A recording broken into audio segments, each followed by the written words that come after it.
A very good morning to everyone. सुबह की चाय के साथ 10 इम्पॉर्टेंट करंट अफेयर सेशन में आपका स्वागत है। आज दिनांक है 23 जून 2021। तो चलिए आज के सभी इम्पॉर्टेंट करंट अफेयर्स देख लेते हैं। पहला करंट अफेयर है, अंतर्राष्ट्रीय योग दिवस के मौके पर प्रधानमंत्री नरेंद्र मोदी ने WHO के सहयोग के साथ किस योगा ऐप को लॉन्च किया है। तो मोस्ट इम्पॉर्टेंट है ये। अंतर्राष्ट्रीय योग दिवस 21 जून को था और इसी मौके पर एक विश्व एक स्वास्थ्य यानी वन वर्ल्ड वन हेल्थ के लक्ष्य के साथ प्रधानमंत्री नरेंद्र मोदी ने एम योगा ऐप को लॉन्च किया।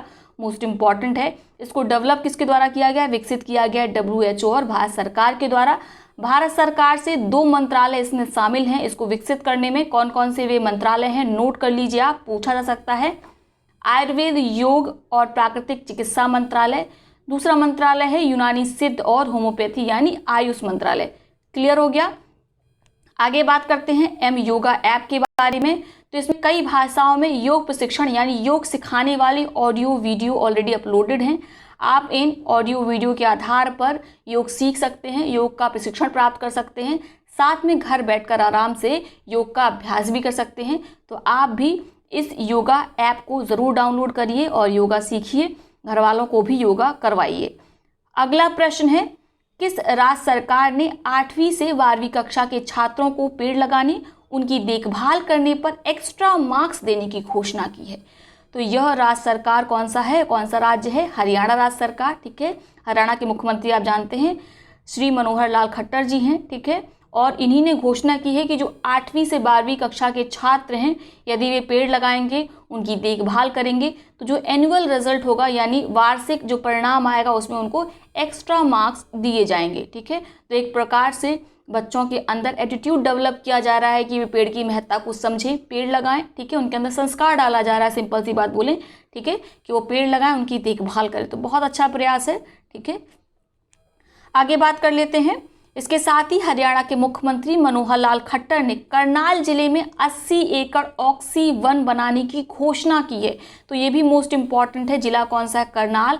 80 एकड़ का होगा ऑक्सी वन। ठीक है, याद रखेंगे। इसके साथ 4 अन्य इसी प्रकार की योजनाओं की घोषणा की गई मनोहर लाल खट्टर जी के द्वारा। ठीक है, जो संबंधित थी पेड़ लगाने से, पेड़ की सुरक्षा संबंधित थी, लेकिन वो आपके लिए ज़्यादा इम्पॉर्टेंट नहीं है। हरियाणा संबंधित जो भी परीक्षा होगी उसमें ज़रूर पूछा जा सकता है। तो आप चाहें तो उसको मैं टेलीग्राम चैनल पर शेयर कर दूंगी, आप उसे देख लीजिएगा। ठीक है, अगला प्रश्न है, भारतीय सेना में बतौर लड़ाकू विमान पायलट पर भर्ती होने वाली जम्मू कश्मीर की पहली लड़की कौन बन गई है। तो इसको भी लगा लीजिए, मोस्ट इम्पॉर्टेंट। ये है माव्या सूदन। 23 वर्षीय यह लड़की हैं जो बन गई हैं जम्मू कश्मीर की पहली लड़की, जो किस रूप में भर्ती हुई है, लड़ाकू विमान पायलट के रूप में। इसके साथ नोट करेंगे अन्य फैक्ट्स को। भारतीय वायुसेना की पहली महिला फाइटर पायलट कौन है, अगर ये प्रश्न पूछा जाए, और ये बहुत चांसेस है क्योंकि अभी भी यह करंट अफेयर टाइप ही है। तो इनका नाम है भावना कंठ। इसके साथ इसको भी लगा लीजिए, मोस्ट इम्पॉर्टेंट। वह पहली महिला पायलट कौन है जिन्होंने राफेल विमान को उड़ाया, तो उनका नाम नोट करिए, लेफ्टिनेंट शिवांगी सिंह। ठीक है, तो ये तीनों नाम याद रखेंगे, भावना कंठ जी का, शिवांगी सिंह जी का और माव्या सूदन जी का। क्लियर हो गया। अगला प्रश्न है, हाल ही में इब्राहिम रईसी किस देश के नए राष्ट्रपति बन गए हैं। तो ये देश है ईरान। ईरान के नए राष्ट्रपति बन गए हैं इब्राहिम रईसी। ईरान की कैपिटल आप जानते हैं तेहरान है। अगला प्रश्न है, हाल ही में 2021 लैंड फॉर लाइफ अवार्ड किस अवधारणा के लिए जीता गया है। तो अवधारणा अप्रोच पूछा जा सकता है। अप्रोच कौन सी है, फैमिलियन फॉरेस्ट्री। इस अप्रोच के अंतर्गत क्या है, राजस्थान में यह अप्रोच अपनाया गया। इसके अंतर्गत एक पेड़ आपको लगाना है और उसे अपनी फैमिली का मेंबर मांगना है। ठीक है, उसी प्रकार से उसकी देखभाल करनी है। ठीक है, यानी जैसे जैसे वो बड़ा होगा तो ये नहीं है कि आप उसको उसके हाल पर छोड़ दें, बल्कि जैसे आप परिवार के सदस्यों का देखभाल करते हैं उसी प्रकार से आप उस पेड़ का भी ध्यान रखेंगे। तो प्रत्येक परिवार ने राजस्थान में इस योजना में अपना सहयोग दिया और इसीलिए यह जो अवधारणा है, यह जो योजना है, ठीक है, जो पर्सनल व्यक्तिगत तौर पर इसको चलाया गया, इसने जीत हासिल की है। ठीक है, लैंड फॉर लाइफ अवार्ड यह किसके द्वारा दिया गया है, UNCCD के द्वारा। क्लियर हो गया। इसके साथ किसको सम्मानित किया गया, यह तो अवधारणा है। यह अवधारणा किसने शुरू की, तो शुरू करने वाले पर्सनैलिटी को सम्मानित किया गया है, उनका नाम क्या है? तो उनका नाम है प्रोफेसर श्याम सुंदर जाड़ी। ठीक है, जाड़ी के नाम से ज़्यादा प्रसिद्ध हैं, लेकिन इनका पूरा नाम है श्याम सुंदर जाड़ी, प्रोफेसर श्याम सुंदर जाड़ी। ठीक है, याद रखेंगे। इन्हीं को सम्मानित किया गया है फैमिलियन फॉरेस्ट्री अवधारणा के लिए। अगला प्रश्न है, एक दिन में 2.23 लाख कोरोना टीका लगाने वाला देश का पहला जिला कौन सा बन गया है? तो ये जिला है मध्य प्रदेश का इंदौर जिला, मोस्ट इम्पॉर्टेंट है। एक दिन में 2.23 लाख लोगों को वैक्सीनेट किया गया, बहुत अच्छा प्रयास है। साथ में आप लोगों से भी मेरी गुजारिश है कि आप जो लोग डरते हैं टीका या वैक्सीन लगवाने से, उन्हें समझाइए कि यह आपकी सुरक्षा के लिए, इसके कोई साइड इफ़ेक्ट नहीं है। हाँ, लगवाने के बाद ज़रूर ये हो सकता है कि आपको फीवर आए, ठीक है, जुकाम सा महसूस हो, थकावट सी लगे, तो ये बहुत नॉर्मल है। ठीक है, कोई नई चीज़ हमारी बॉडी में जब इंजेक्ट होगी तो बॉडी ज़रूर थोड़ा रिएक्ट करती है। तो ये अगर बुखार उखार होता है और इसको लेकर जो लोगों ने भ्रम फैलाया है कि सेफ़ नहीं है वैक्सीन लगवाना, तो ये इस तरह के आप पढ़े लिखे हैं, आप अपने परिवारजनों को, अपने जानने वालों को, आसपास रहने वालों को, खासकर गांव में जो लोग नहीं समझ पाते हैं कि नहीं, उन्हें एक तो टीकाकरण इसको नहीं कहा गया, इसको वैक्सीन ज़्यादा फेमस किया गया, तो गाँव के लोगों के लिए वैक्सीन शब्द भी नया, इसीलिए वह डरे हुए भी हैं। लेकिन आप उन्हें समझा सकते हैं कि वैक्सीन लगवाइए, आपकी सुरक्षा के लिए है। और ऐसा भी नहीं है कि वैक्सीन लगवाने के बाद आपको कोरोना नहीं होगा, कोरोना हो सकता है उसके बाद भी, लेकिन वह उतना ज़्यादा खतरा नहीं रहेगा आपके लिए, आपकी मृत्यु नहीं होगी। ठीक है, आप आराम से उससे लड़कर बाहर आ जाएंगे अगर आप ऑलरेडी वैक्सीन लिए हुए हैं। ठीक है, जिस प्रकार से ऑक्सीजन की कमी आपको महसूस होती है, उन सब दिक्कतों को से नहीं जूझना पड़ेगा। तो आप भी प्रेरित करिए, आपका कर्तव्य है, ये सब आपको स्वयं से करना चाहिए। चलिए अगला प्रश्न देख लेते हैं। French Grand Prix 2021 formula 1 race को किसने जीत लिया है? तो ये है मैक्स वर्स्टापेन, जिन्होंने French Grand Prix 2021 formula 1 race को जीत लिया है। क्लियर। अगला प्रश्न है, कौन सा केंद्रीय मंत्रालय जान है तो जहान है कोविड टीकाकरण जागरूकता अभियान शुरू करने जा रहा है? तो कौन सा मंत्रालय शुरू करेगा? जान है तो जहान है कोविड टीकाकरण जागरूकता अभियान। तो ये है अल्पसंख्यक मामले का मंत्रालय।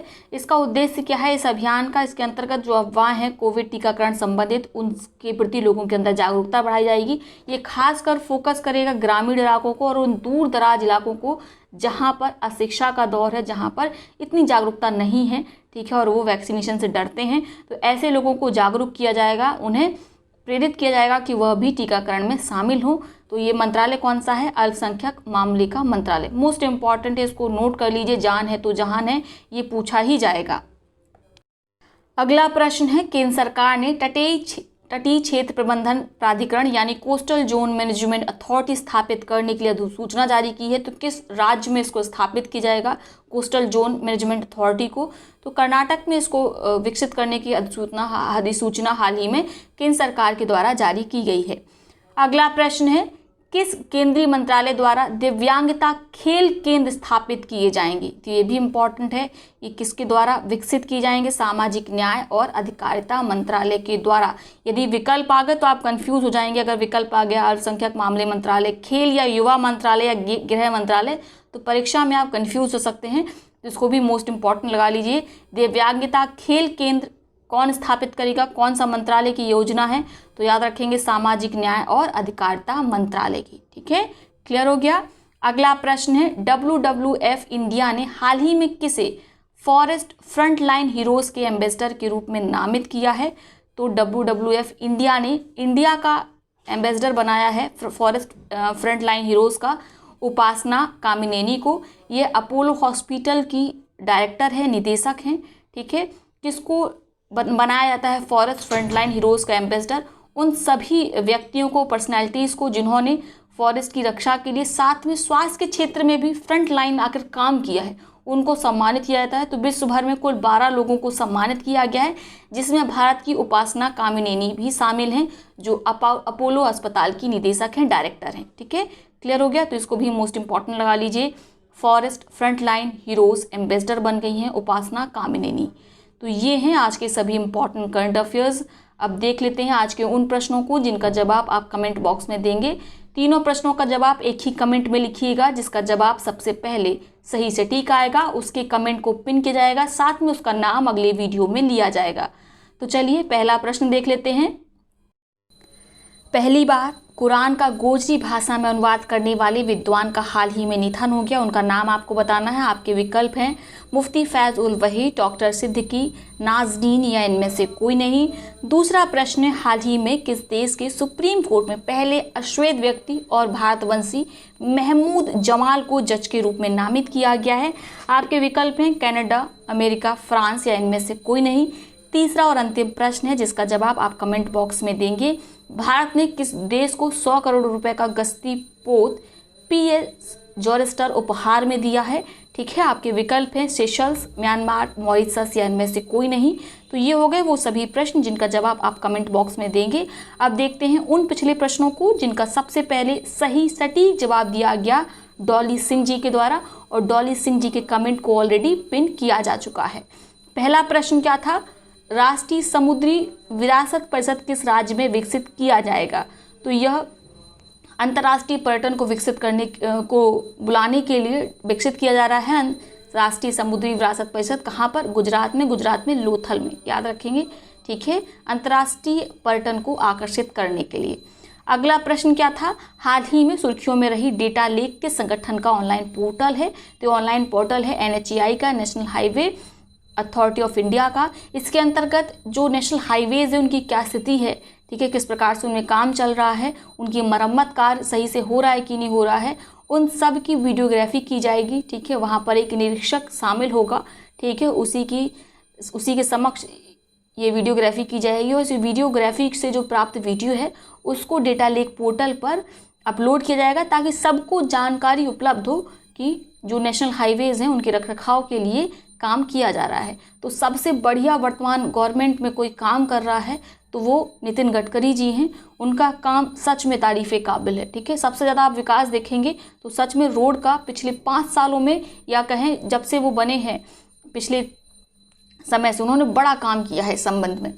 अगला प्रश्न क्या था? विज्ञान एवं प्रौद्योगिकी के क्षेत्र के अंतर्राष्ट्रीय स्तर पर प्रतिष्ठित पुरस्कार 2020 मिलेनियम टेक्नोलॉजी प्राइज से किसे सम्मानित किया गया है?